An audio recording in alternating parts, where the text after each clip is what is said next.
রহমতুল্লাহ। আমি খন্দকার মোহাম্মদ আলতাফ মাহমুদ।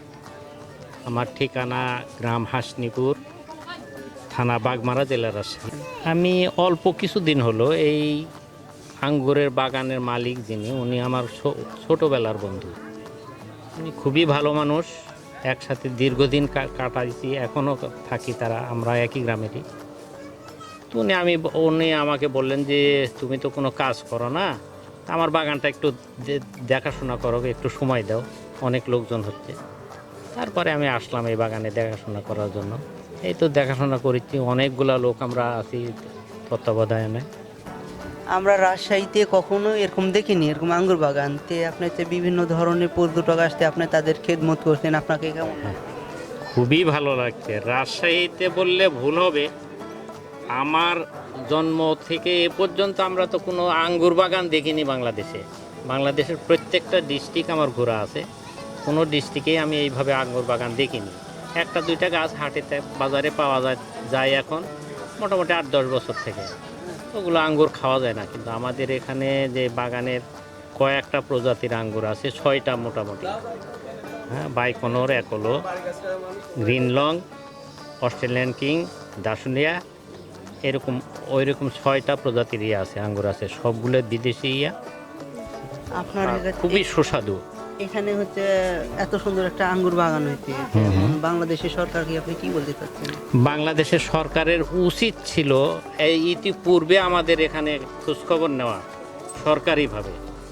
তো আমরা দুঃখিত, আমরা ওইরকম কোনো পাইনি। আমরা যেমন এর চেয়ে অনেক ছোট বাগানে তারা পলি হাউস পাইছে, পলি হাউসের ব্যবস্থা করা হয়েছে সরকারিভাবে। আমি অত্যন্ত দুঃখের সহিত জানাচ্ছি যে আমাদের এই বাগানটা সরকারিভাবে নজর পড়েনি না কি হয়েছে আমি সঠিক বলতে পারছি না। তো সরকারের পক্ষ থেকে উচিত ছিল আমাদের বাগানে কিছু একটা করা। এই গাছের বয়স কতদিন হবে? এই গাছের বয়স 11 মাস চলতেছে। গত বছর মে মাসের 1 তারিখে আমাদের এইদিকে একটা দুর্যোগ হয়েছিল, প্রচণ্ড শিলাবৃষ্টি। আর ওই শিলাবৃষ্টিতে আমাদের এখানে বর ছিল, পান বরজটা নষ্ট হয়ে যায়। তারপরে এই হাজী সাহেব এখানে পেঁপের বাগান করে, পেঁপের চারাগুলো ভালো না হতে উনি রাগ করে ওটাও নষ্ট করে দিয়ে এই আঙ্গুরের ইউটিউবে দেখে আঙ্গুরের চাষ করার জন্য উদ্যত হয়।